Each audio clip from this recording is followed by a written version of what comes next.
I didn't realize this, but that's something that I hear from my clients, is that that's a unique approach. I didn't know that that was a unique, I thought sort of that was what is done. It just seems intuitive to me. But from when I work with clients and they reach out to me, it seems like they're surprised. Like they haven't heard of the kind of service that I provide, which is basically, how do I go into an organization and assess a particular conflict or a culture of conflict and help them mitigate it, help them get back to a place of peace, help them get a place of productivity and that kind of thing. And I use generally the same methodologies in an applied fashion with organizations.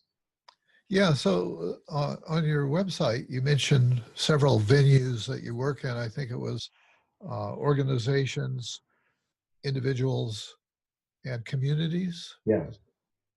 And by the way, as we talk about this, if you have any stories, I'd love to hear stories about, and you don't have to give the names of people, organizations, if it's inappropriate to do that.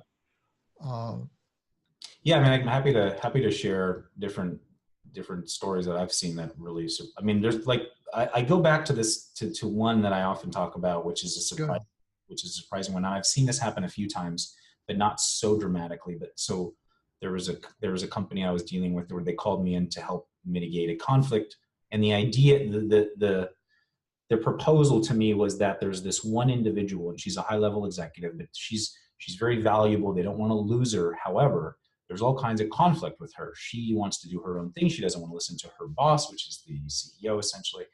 And so her and the CEO are not getting along. Then her and some other department heads are not getting along, et cetera. And these are very like sort of high-powered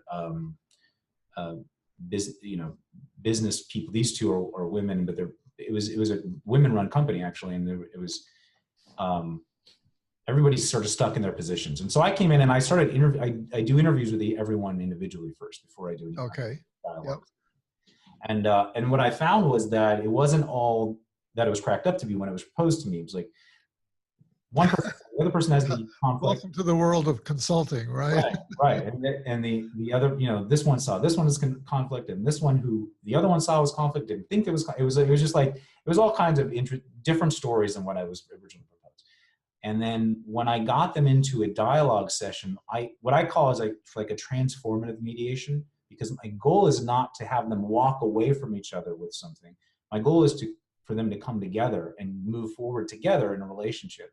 And so it's kind of more like a facilitated dialogue is what I do to rebuild a relationship. And then we put some actionable items together to help mitigate the problem in the future and to get productive and more efficient with communication. Can you give us a little bit more detail about the case that you're talking about? Yeah. So we came into a mediation session, and essentially my first thing is when I start a dialogue, I want to get to a place where everybody understands that they care about each other. That's number one formula for me, is if people don't feel they are cared for, this is going to go nowhere in terms of rebuilding a relationship. You might be able to just handle a financial dispute, but if you want to rebuild a relationship, you both have to know that you care about each other and about the relationship. And so that's what I want to establish. And early on in the dialogue between these two sort of high-powered executives who are very much like in their in a position where they're not emotional and they don't, I'm fine, and that kind of thing. I asked one of them to tell the other what they really appreciate about this person. And she went into a whole diatribe about what I wouldn't say a diatribe, but a whole lecture basically about what she appreciates about her boss in front of her. And the boss did the same thing about the employee before I got into any of the conflict. And it was amazing, because all of a sudden they both started to tear up.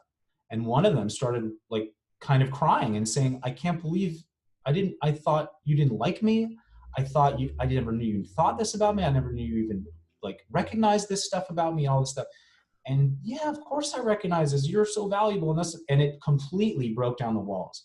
And I can understand. Yeah. So it was amazing to see these very high-powered women who have a lot on their plate, and they're very much in their conflict positions. And it's been going on for a year now, where they hardly talk anymore. All of a sudden, they come back together in this moment in the safe space that we can create together.